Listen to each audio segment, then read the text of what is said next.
I'd like to take a moment to thank our sponsors over at Jim Dunlop and MXR Pedals. We couldn't be luckier to have these guys on board with us. I personally use these products, and you should too. Find out more about them at jimdunlop.com. Let's get on to the podcast.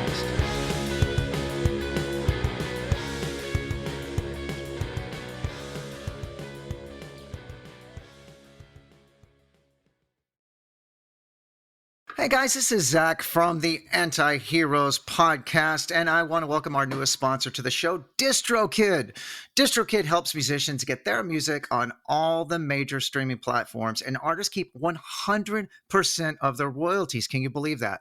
Anti-Heroes listeners get 30% off at distrokid.com/VIP/antiheroes. Again, that's distrokid.com/VIP/antiheroes. Thank you so much, and support all the folks at DistroKid because they're doing amazing work, and we couldn't be happier to have them on board.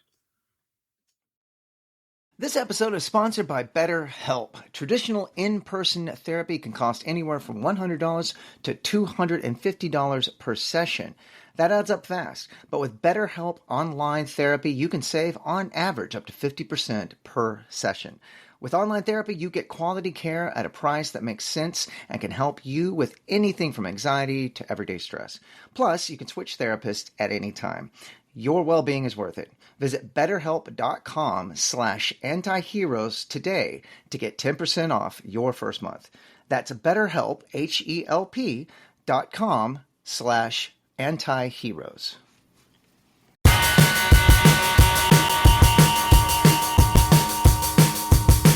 Hello and welcome to the Anti-Heroes podcast with your host, Zach Blair. I am Zach Blair. How is everybody doing out there in podcast land? Anyway, I hope everybody's good, and I appreciate you listening. I don't know when, again, I never know when these are going to come out, but to update what I'm doing, I just got back from a successful European tour with the Rise Against band. I am now leaving tomorrow to go to Brazil to play some festivals down there, and then home for about a week, and then I start a tour of the U.S. So, yeah, a lot going on, and I am so thankful for the work, and so thankful that people want to come out and see our band. Man, I'm so lucky and happy that I get to do what I love to do. So, thank you everyone for coming out. So, let me get into today's guest. Today is Frank Iero from My Chemical Romance, from L.S. Dunes. We talk about it a bit on this, but he's the real deal. He's had Frank Iero and the Patients. He's had Frank Iero and the Future Violence. Frank Iero and the Celebration. He's had Leathermouth, Death Spells. He played in Reggie and the Full Effect.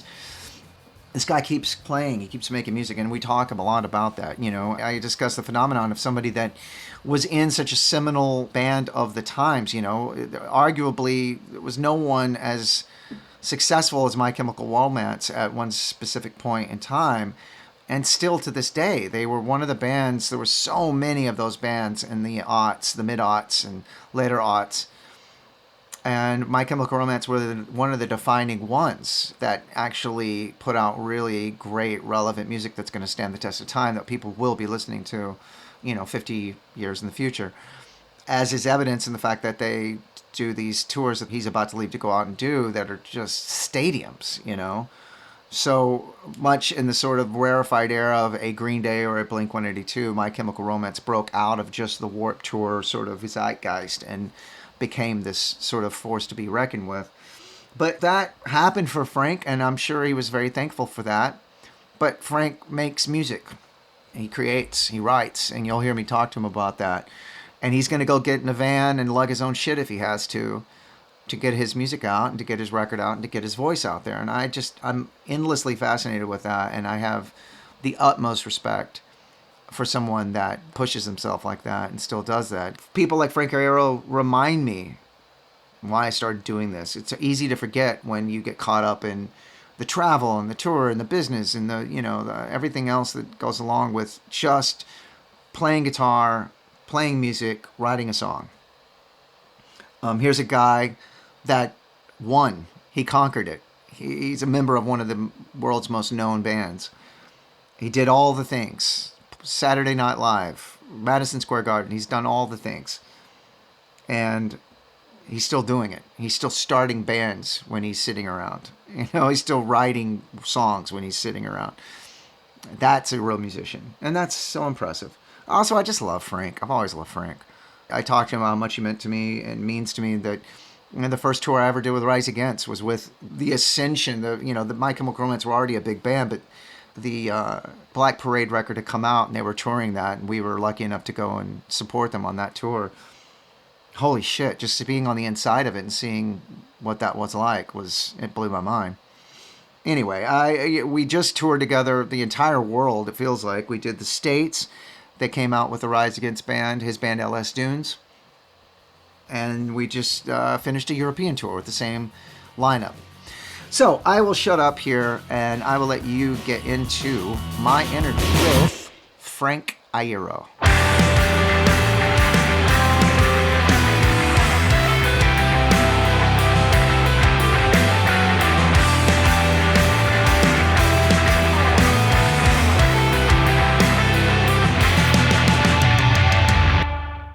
Hey, Zach. Mid-sip. So how you doing? I'm good, buddy. I feel like we just saw each other, and we kind of did just a week ago in Vienna, Austria. I've already done more than likely a big introduction to you and stuff, but it's funny how you and I's careers intersect, and most importantly, for me at least, was my first tour with Rise Against was in 2007, which was your Black Parade tour. That's crazy that was the first tour with you. I know. In the band. That's funny. Which was real seminal for both of us. I mean, that record being one of the defining records of the era. And for me, just that tour just being so pivotal to the rest of my life and changing everything for me. So you just come out of Guar from there? No, I had just come out of Only Crime, actually, with Bill Stevenson and my brother, and Fat Wreck had put those records out. And I had quit Guar, and basically it was like one band removed. So it was like Guar, then Only Crime, and then Rise Against. Gotcha. That's a shift, man. That's awesome. Oh, dude, it was such a shift. It was insane. I've always had this duality of like being into punk as much as I'm into metal, and both, thrash metal and all that. So trying to kind of toe the line. And to be in this seminal, say what you will about Guar, but like thrash band, metal band, even though they were also a show tunes and all kinds of shit. Please, listen, I mean, there's no one that touches that fucking band. I mean, they're the first ones that ever gave me mono. Oh, there you go. There you go. They probably gave me mono, I believe, and they gave me impetigo, like the skin fungus from the pads and all the shit that I had. Oh, it was disgusting. It was disgusting. Yeah. I got that from a show in Germany. Oh, it's the fucking worst. It's the fucking worst. Yeah. Well, and you and I's careers have sort of intersected so much as well, and we've constantly seen each other out there. And that's one thing I wanted to comment on to you about was you have the sort of wandering spirit that I think it takes to be one of the real important musicians. And you were in this enormous, huge band that did these amazing things and meant so much to so many people. But once that was sort of reached its tether at a certain point, and even though now you guys are going back to it, and we'll talk about that.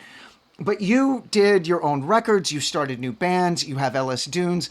You prove that you are a musician first and foremost. It doesn't matter the success of something or not. You're going to go out and get back in a goddamn van if that's what it takes, which I've seen you do after being in My Chemical Romance that was headlining stadiums.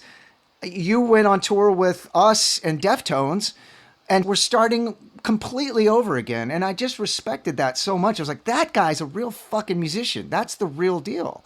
That's of course, man. Yeah. I never really got to tell you that in person. I was just like, fuck, because I would hope I had that. I would hope that if tomorrow everything was over, I would still have that spirit and go, no, fuck that. I'm a musician. This is what I do. I'm going to start over again. I'm going to keep doing it. I'm going to keep making relevant music. And I just respect the ever-living shit out of that, man. Well, that means a lot, especially coming from you. But and knowing you the way that I do, I feel like you would do the same thing. There's definitely a part of your head that's like, oh, shit, if I don't have this, who am I? What am I? Right. And I think that we all go through these moments of imposter syndrome, and then also to like this depression when bands that we poured our heart and souls into either dissolve or change, or sometimes you get fired from them. Right. Different things happen, right? I remember there was a time after, say, like My Chem kind of decided to part ways and end back in 2012, 13, where I went through this, like, if I saw someone just out and about, I would hide. I Right. didn't want to see anybody or talk to anybody, or have to have that conversation of what happened, because you feel this almost a sense of defeat, or a sense of failure. I think it's the same thing as with a marriage ending. If you were to end up getting divorced or something like that, like, from talks that I've had with people that have gone through that, I think it's a similar thing where it's like, what did I do wrong that I couldn't keep this together? I had what everyone thinks is what everybody's striving to have, and I let it get away. Right. So there's that. And sometimes that can cripple you, and it can put you into a place where you don't ever want to go out and do it again. But for me, I could have gone either way. Sure. But at the same time, I just always wrote songs. Yeah. So whenever I'm dealing with something, whether it's happiness or sadness or confusion or whatever, I always turn to an instrument and make something. And I had some young kids at that point. My daughters now are, geez, they're teenagers. My son's gonna be a teenager next month. But like, Wow. they were young at that point, and we were just singing songs and doing silly stuff and making things. Yeah. And the more I made, the more I decided, fuck, why don't I play? That's all I know how to do anyway. Yeah. It was either that or hang it up and sell all the guitars and then go become a mailman. That was my other plan. Right. Right. Which, for guys like you and me that sort of went from school to this and didn't maybe finish school and went to this, it's like our options are kind of limited. It's like Yeah. you're right. It's either that, like, go do something like a mailman, or Yeah. office job or whatever, or fuck, take another stab at it. And that's what tests your mettle, right? Like, are you a musician or not? Is this what's in your heart? Is this going to happen either way, whether people are hearing it or it's getting out there or whatever? Are you still going to be doing it? And you answered that with a resounding yes. And yeah, I remember talking backstage about that when you came out on that Deftones tour. I was like, fucking hell, man. And because, all the stuff you do is great. It's all quality, great shit that you can tell is just teeming in you and needs to come out. And you find these platforms and you go and do it at whatever level it might be. And I don't know, man. It's just, you don't see that much in our lives, like somebody hits Well, that's us. the thing. Yeah. We don't have coaching jobs and we don't have commentator jobs, right? Like, No no one's, shit. no one's hiring ex-band dudes to come and fucking talk about the bands that are coming up on the next Warped Tour. Like, That's a good point. happen, That's a good point. Yeah. So where do we go? Where do old musicians go to die, really? And you either die on the road, or you die kind of like as somebody's old record collection that they got, they sell off to a Right. store.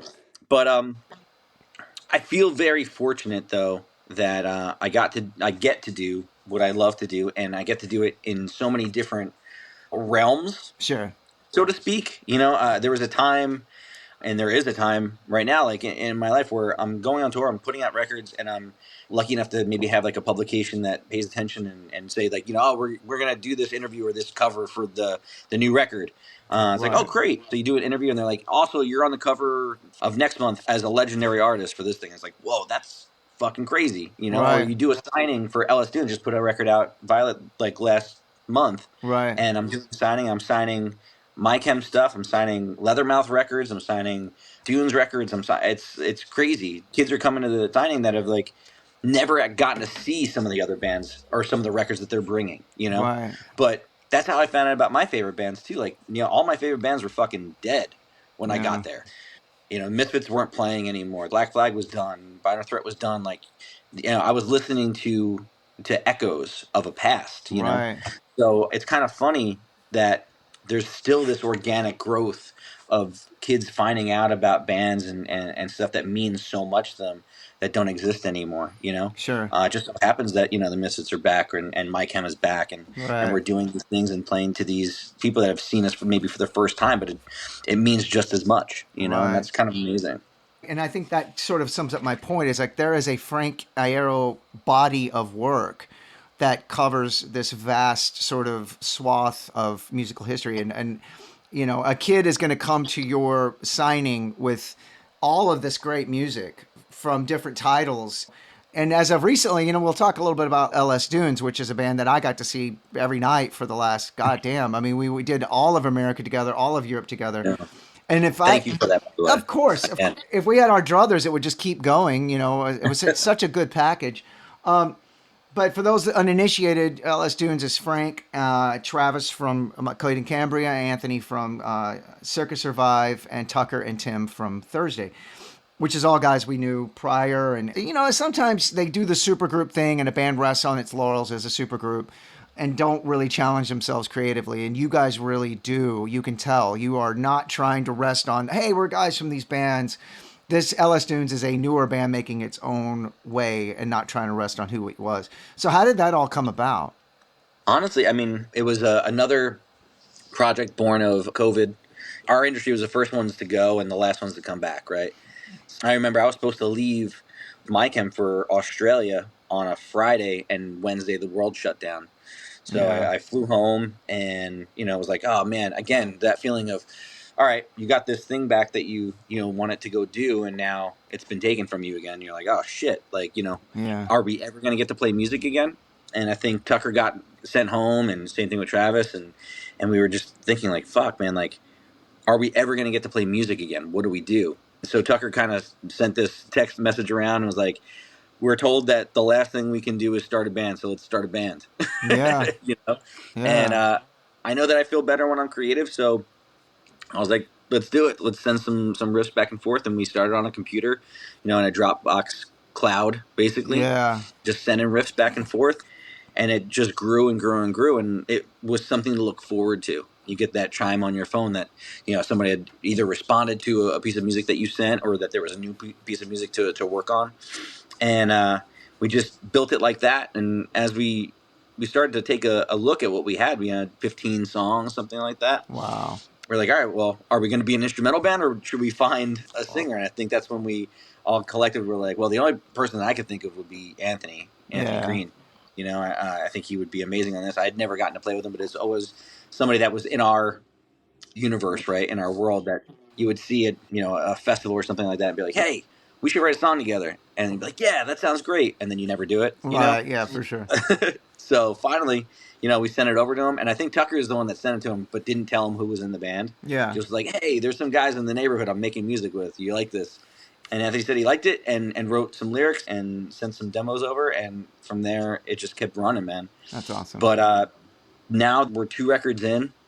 It started very much like your first band, like your friends that might play instruments in high school kind of thing. Like, hey, you play bass and you play drums. Let's Right. start a band. And that's how it went. And then now, as it's progressed, we've gotten to know each other, as closer individuals and as players. And so I feel like the band has really started to find its footing. Sure. And I fell off the table there for a second. Yeah. and I feel like it's kind of grown into this thing of its own. Yeah. I look forward to it. It's one of the most fun I've ever had making music in a band. It's crazy, dude. I gotta tell you, I had never in a million years thought at 43 I would find a new band that was so much fun that I would just do it for free, or like, and just like, it's crazy, Yeah. And for all intents and purposes, like, none of us need to do this band. Sure. You know what I mean?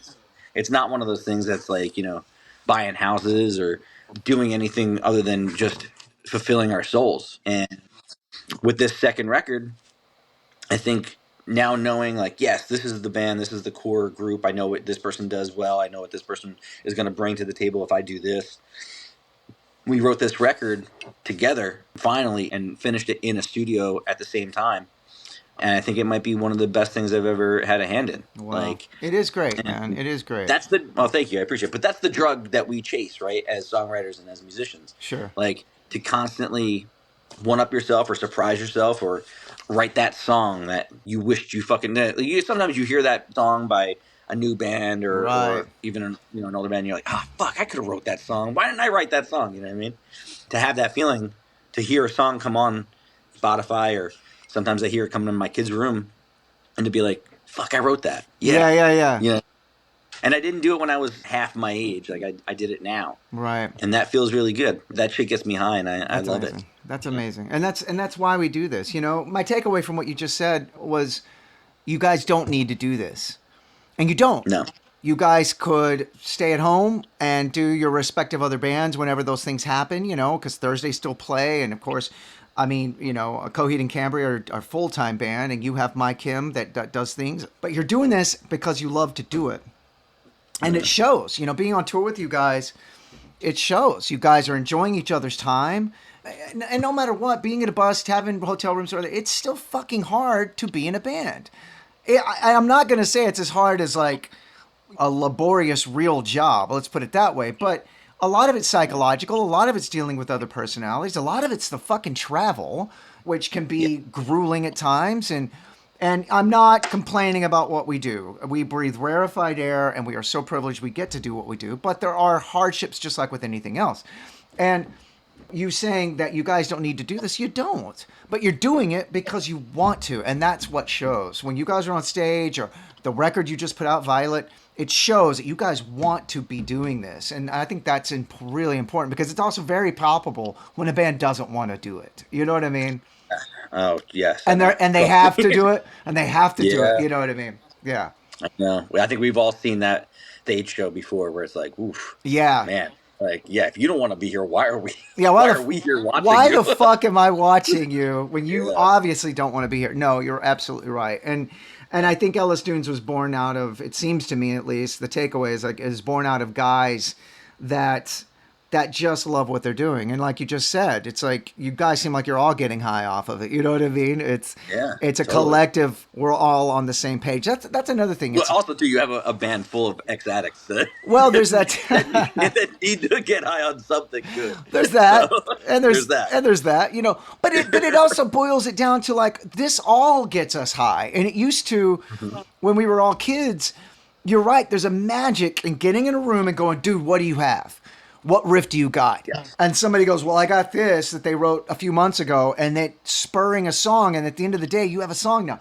That is a high that is inexplicable. And so then you replace that high with other, you know, manufactured highs and things like that. And once you beat that, you sort of rediscover that original high. I think is just a beautiful thing.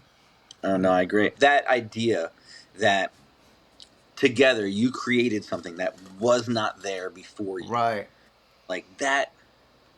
There's just something about that you don't get from anything else, you know. It's all about creation and making art together, you know what I mean? Like there's no fucking rules, there's no wrong moves, right, other than not servicing the song together, you know. Sure. And I gotta say, like, I don't think that Tucker was really thinking it out, like, oh, you know, this like calculated, but it was somehow, some way he chose the most malleable people within those bands, the ones that enjoy creation so much, and the ones that just live to make something. Right. You know what I mean? Right. So we haven't stopped since we started this thing. Like we just put a record out, but there's still new stuff being sent every day. Wow. And just yesterday, I got something from Tim. So I mean, it's kind of amazing to have that. We would marvel at you guys. Like our band famously does not even sound check unless we have to,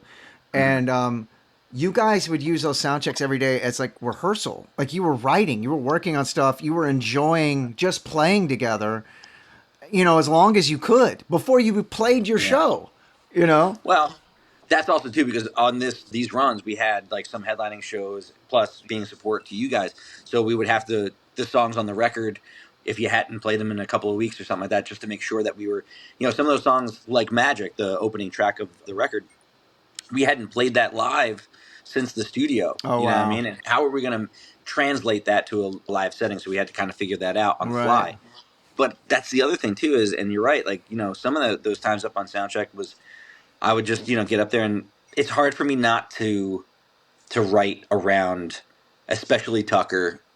I don't know. There's something, the connection that we have. If he's behind a kit, I can pick up a guitar and we can write something together. It just clicks like that. Yeah. So every day when we get up there, if I just started playing, he would play along too. And then Anthony has this uncanny ability too, where he just jumps in if it touch, like if it's something that sparks something in his head, he'll just start singing. Wow. And that Yeah. is rare, I think, in a singer. You know, Yeah. to have somebody just like scat over your riff, like that gets me fucking super excited. It's amazing. Like that means like you're into it. You know what I mean? And then I can hear where you're going melodically, and then that changes what I'm playing. Yeah. So those kind of things just would happen at soundcheck, and hopefully, I got a couple of good recordings of that kind of stuff.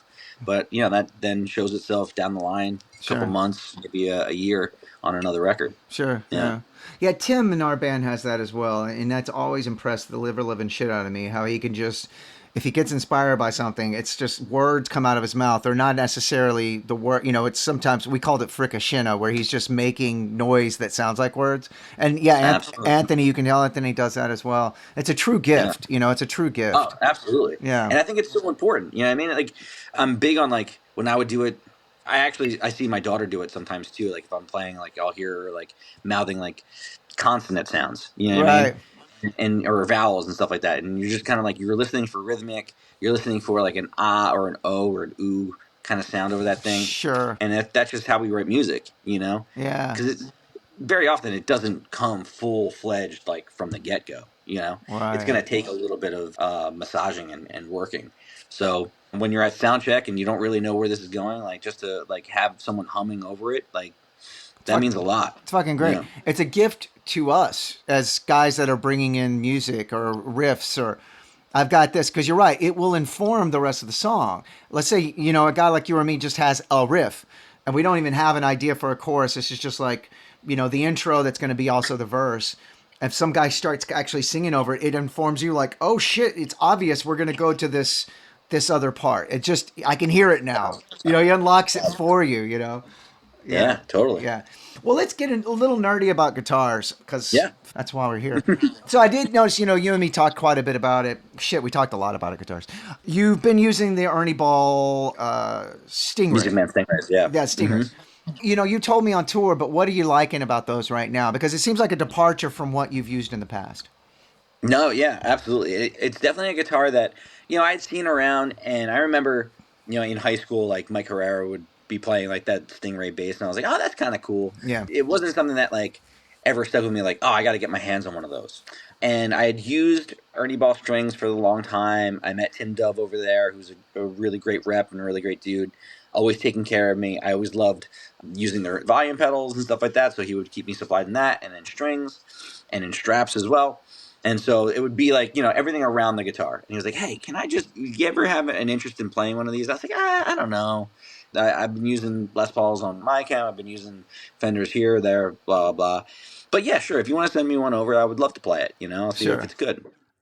And it just so happened that it was around the lockdown, right before it. He sent one over, and I was like, wow, this fucking thing plays great. The scale is amazing. The trem system is super reactive and not like doesn't demolish the tuning of it.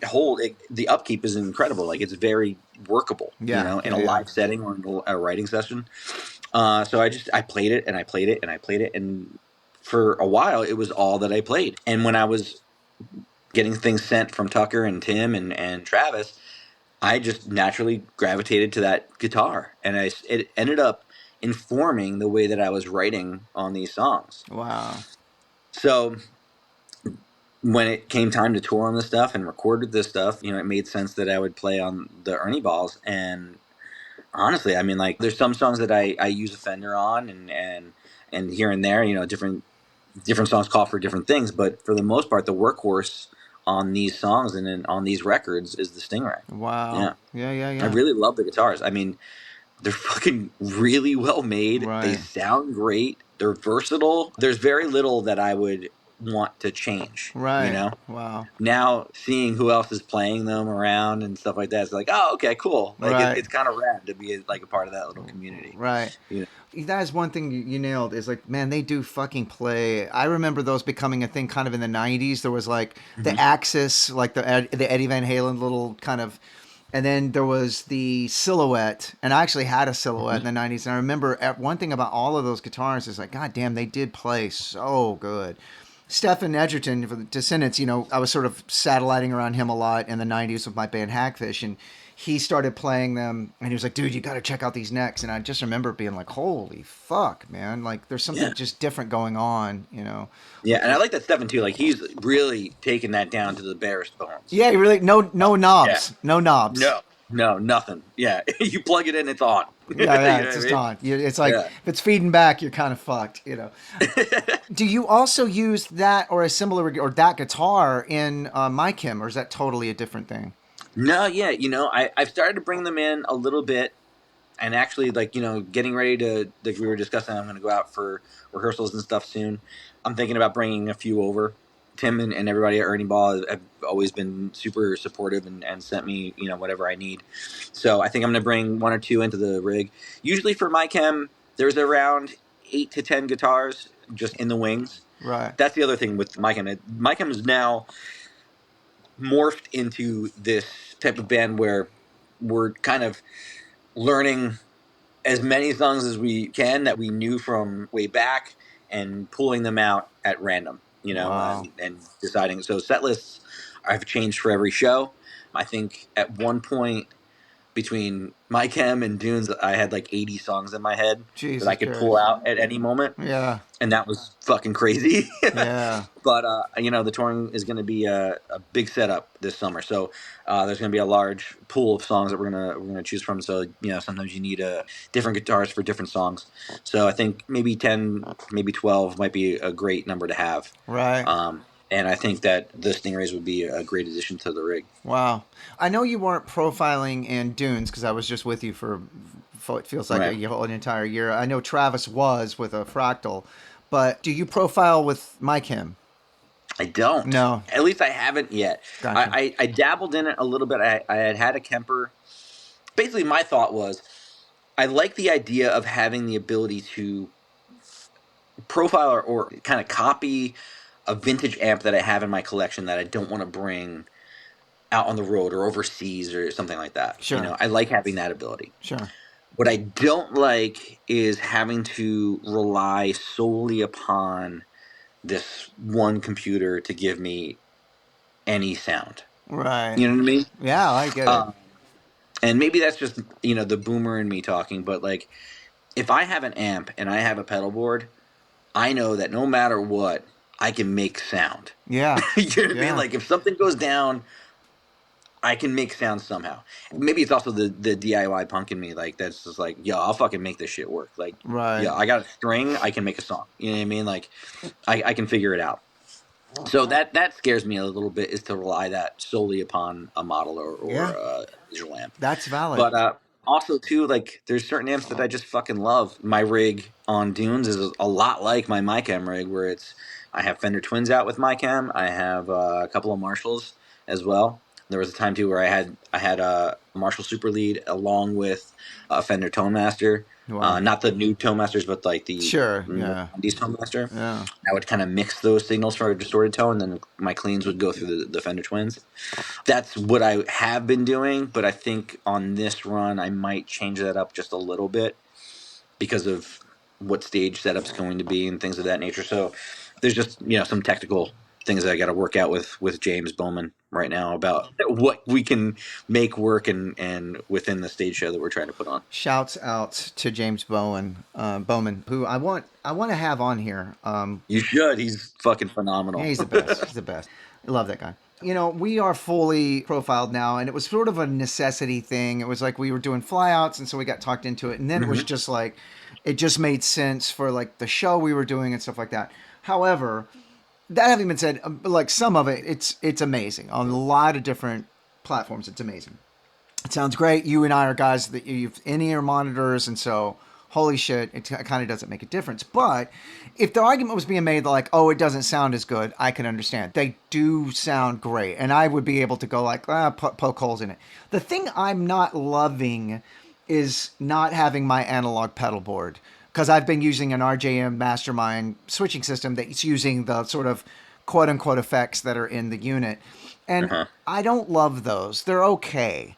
But Okay. I don't like not having the ability to bend down and adjust, Just the knobs. the rate on my delay or the tone on my actual distortion, or my boost pedal or whatever it might be. I hate that I can't do that in real time, and Right.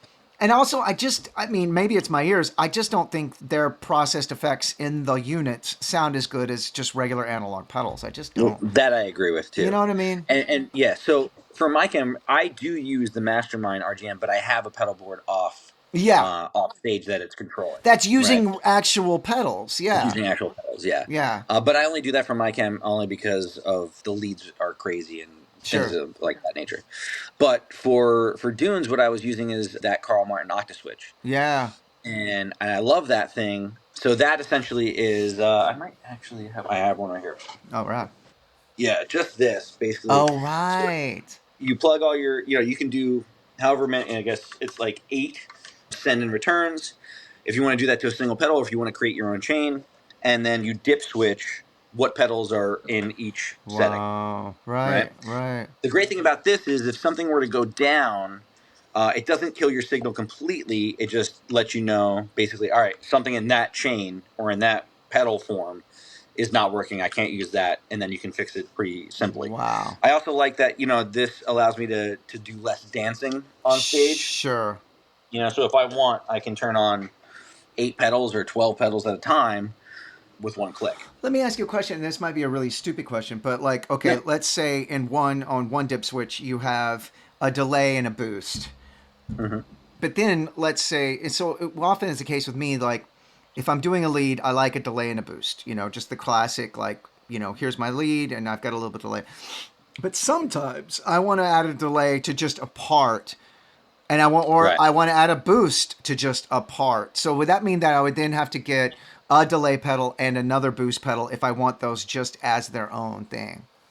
Well, it depends. You could do a separate chain Sure. with a secondary delay or a secondary boost.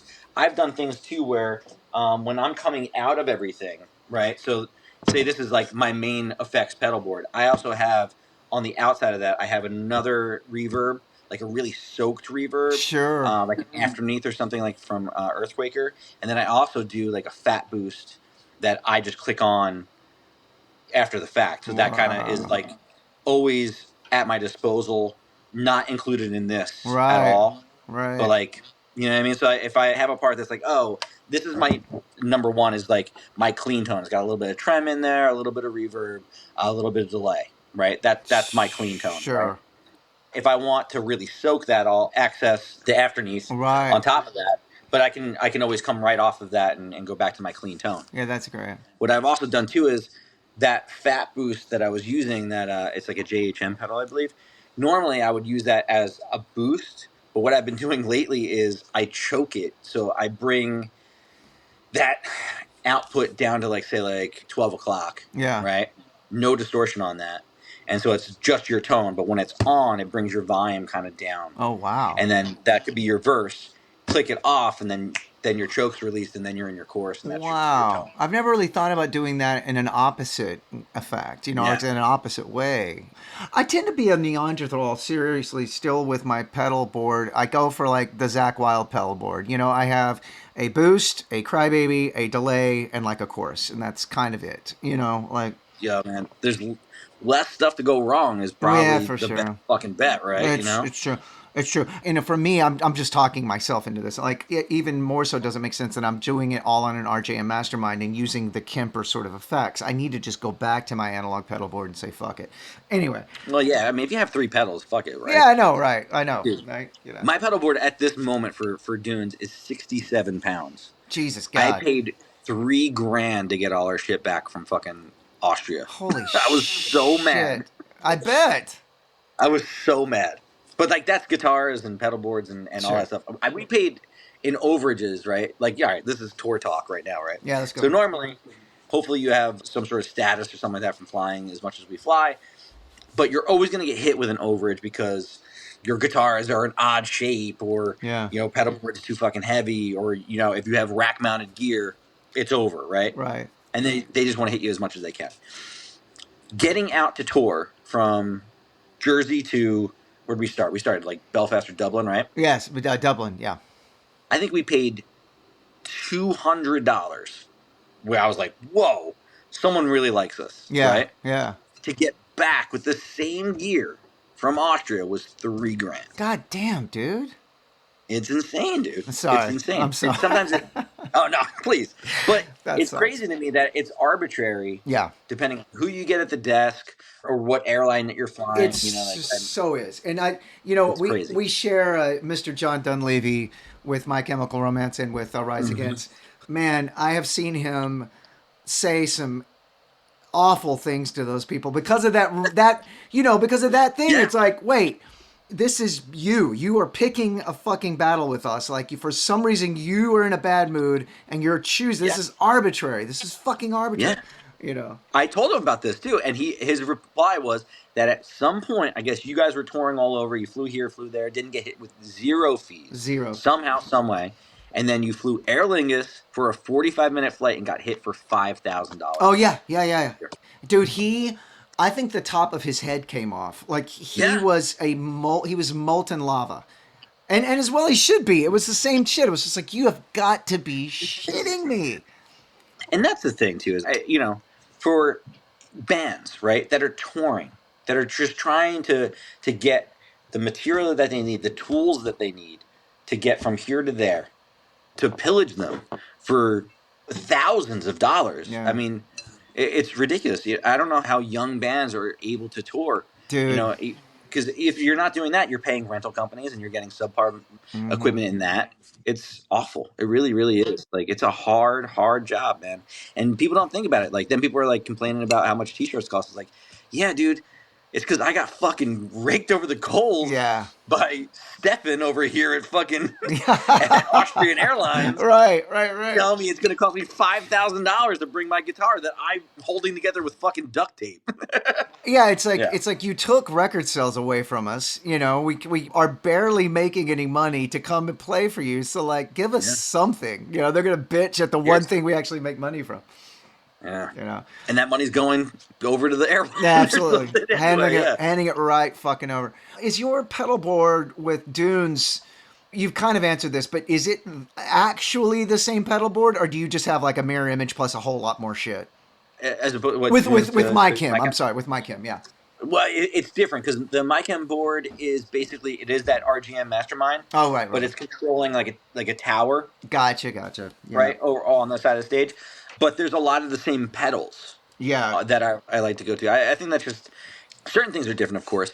But as a musician, there's certain tricks or accents of things that you like. You know what I mean? Yeah. Like, I love a DM2 on my distortion. It's just a little bit of that digital artifact on my distorted tone is something that I've always loved. I remember listening to, say, like early Nirvana recordings, and something about Kurt's tone in that, like, I feel like I can grab when I have a DM2 in chain with my main distortion. Right. So that's one thing I like to use. But there's always a trem in there. There's always certain things here and there. Pogs. I do like a sub-octave. I love a Pog. Tim and I use Pog so much in certain areas, and it's kind of like a secret weapon on almost all of the recordings, Yeah. And there's something to be said about, like, accessing those subs and maybe like a higher octave to kind of emphasize a part. Sure. Or get just a little bit more balls underneath something, like if it's a single note breakdown or something like that. There's something to do there. Also, too, you can take those pedals and adjust the settings and make it sound otherworldly as well. So, like, that's really fun to do as well. Absolutely. I won't keep you too much longer, man. But and I really, really appreciate you doing this. My pleasure. I always ask everybody, do you have anything that you've gotten stolen or you lost, or you had to hawk or whatever back in the early days that you lament, that you wish you still had? So, early on, when I was in high school, my great uncle's cousin was getting towards the end of his life. and he gifted me, because he heard that I play guitar, he gifted me an old Guild Starfire Les Paul Wow. and a Princeton. I don't think it was a Princeton Reaver, it was just a Princeton Common Web. And so I was too young to have these things. I knew that it was above my pay grade and probably above my understanding of how good they were. I was just playing three chords and trying to get as loud as I could. I think the other gear I had was a Metal Zone and and a Right. fucking, I think, an Epiphone knockoff something or other. So I was gifted this guitar and this amp, and immediately blew the amp out. Yeah. Immediately got that fixed somehow, mowing lawns or something, and then at one point was like, all right, well, I need an amp, and so I sold the Princeton and got garbage for it, and I kept the guitar. I still have the guitar, but I let go of that Princeton and I sold it to fund my amp dreams at that time. So I regret that. I have since found a comparable one, but it's not the one that he gave me. I mean, the one that he gave me was like literally in the cardboard box. Like it Wow. was like, yeah. So I guess he didn't play it Jesus very much Christ. either. But things like that, they sting. But I feel like I wouldn't change the trajectory, right? Sure. I've sold stuff that I've hated to sell, I've hated to see leave, but I definitely think it got me to where I needed to get to, whether it was funding a demo or getting an amp or putting gas in your car to get to a gig or something like that. They were things that I belabored in my head and weighed out and thought, Yeah. it's for the best to get to here. You know what I Right. mean? Right. It's all for the greater good. But it's like it's also there's that youthful thing, and it was before the internet too. Like I just knew at the time maybe this thing looked cooler than the Mm-hmm. thing I had, and I didn't care. Or like Right. a guy in a band that I liked was playing this thing, and I wanted that, and I had this other thing that right now is so much fucking cooler, but I traded it for this. We've had this conversation a little bit though. Yeah, Like I genuinely believe that sex plays a big fucking part in all of this, right? Like if absolutely. you're not attracted to an instrument, you're not going to play that fucking instrument. So if I it's agree. not sexy to you, you got to get rid of it, or at least get something else to have and to hold. Because if it doesn't look like, oh man, like I'm gonna look cool with that, or that I gotta touch that, I gotta play that, I gotta like, Right. feel that, you're not gonna play it, and you're not gonna write those songs. Absolutely That's the not. end game, right? So if you have a guitar that you don't like looking at or you don't want to play, get rid of the fucking guitar. Get rid Like, of the fucking yeah, guitar. seriously, Yeah. man, get something that you're gonna fucking play, because that's the point. And I've tried justifying my like taste to certain people. Like sometimes I want a fucking dorky guitar, or what other people would think of dorky as a Oh, dorky guitar, but because I'm seeing it in this other way, I'm like, no, you're not getting it right now. This thing is fucking cool. I'm telling you, it's cool. oh yeah. There's that Tom Waits story too about. Have you ever heard that story where he goes into the I don't think I have. to all right. Listen, I don't know if this is true, but I hope that it is, because I think Yeah, it's yeah. awesome. So, story is, this guy's working at an LA music store. Tom Waits comes in, and everybody's like, "Oh my god, that's Tom Waits!" And he like walks over to this group of guitars, and he picks this one off the wall, and he's looking at it, and he holds it in his hands, and he's like turns it around, he puts it back, and he walks out. Week later, he comes back, beelines it straight to the same guitar, picks it up, looks at it, turns it this way, turns it that way. Almost looks like he like sniffs the fretboard, right? Mm. Never plays it, puts it back, leaves. Comes back again another week, and he goes right back to the same guitar. And then finally, the guy goes over to him and is like, Tom, I gotta tell you, I'm a big fan. I would love to sell you a guitar. I noticed you've been looking at this one. Would you like to plug it in? Would you like to play it? Would you like to do anything with it? I would love to make a deal. And Tom goes, no, there's no songs left in that one, and left and never came back.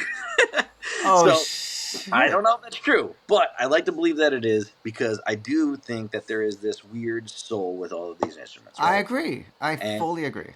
and sometimes it's not just the instrument; it's actually like the instrument meeting the player, right? Yeah. And when that happens, something magical happens, and songs do appear.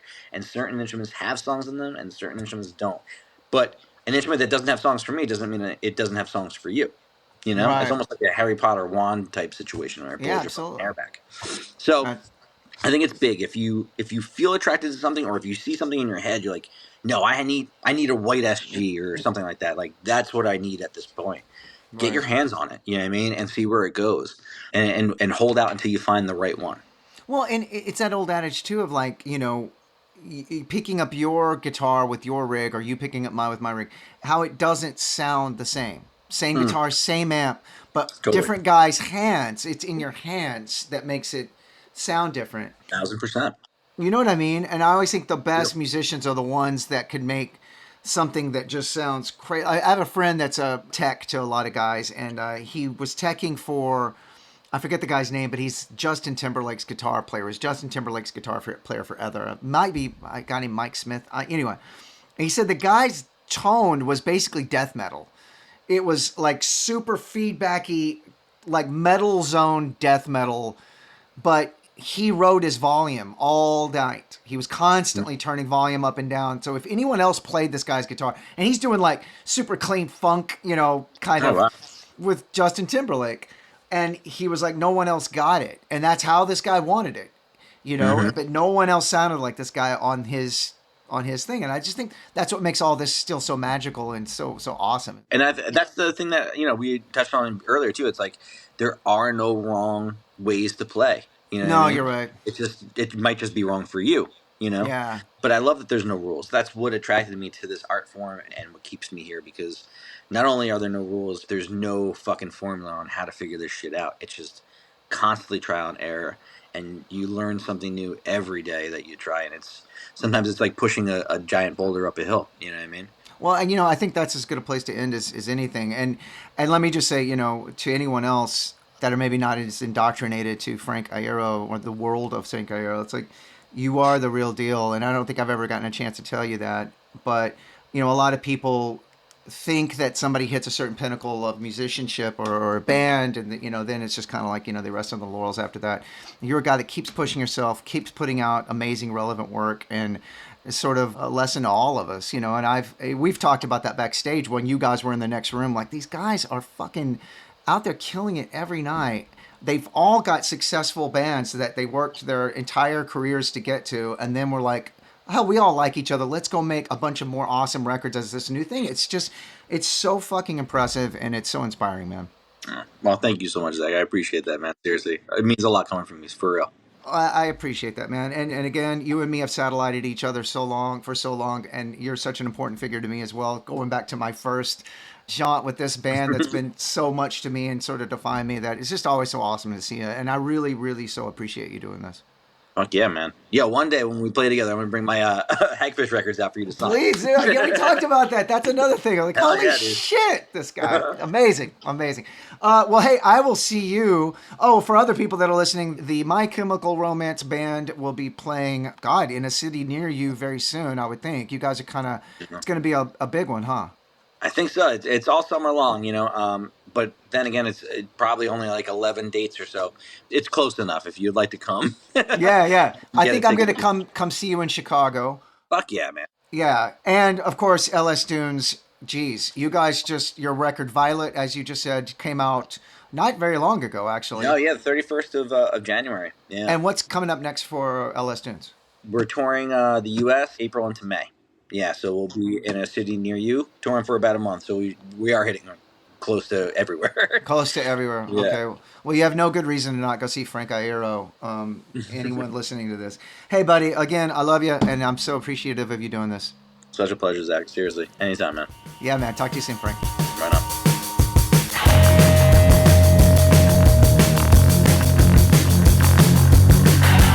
I love making friends, folks. I love enduring friendships. I love seeing people after doing this for so long and catching up. And, with Frank, it's like we've had this same conversation since we were young guys, that it's basically this. That's why I'm doing this podcast. I would have talked to Frank about gear anyway. We were talking about gear, I think, in Europe a few weeks ago, and I was like, wait, we got to do this on my podcast.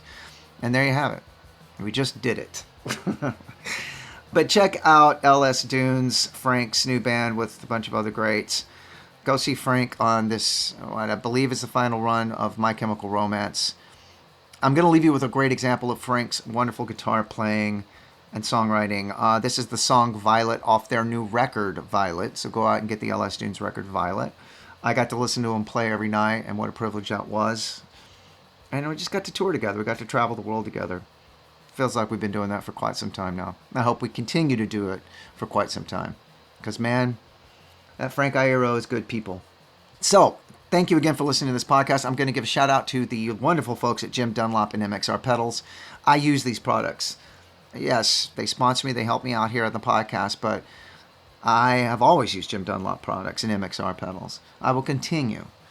So those guys are great. Check out what they're doing at jimdunlop.com. Also check out the folks at DistroKid for your own needs, your own personal needs. They're helping you get your music on the streaming platforms. They're cutting out the middleman, and we appreciate them for it. Thank you for listening to Anti-Heroes. Didn't think I'd be doing it this long. I'm so happy to be doing it. This is such a privilege. So thank you for listening. I will keep doing them, and I will talk to you soon.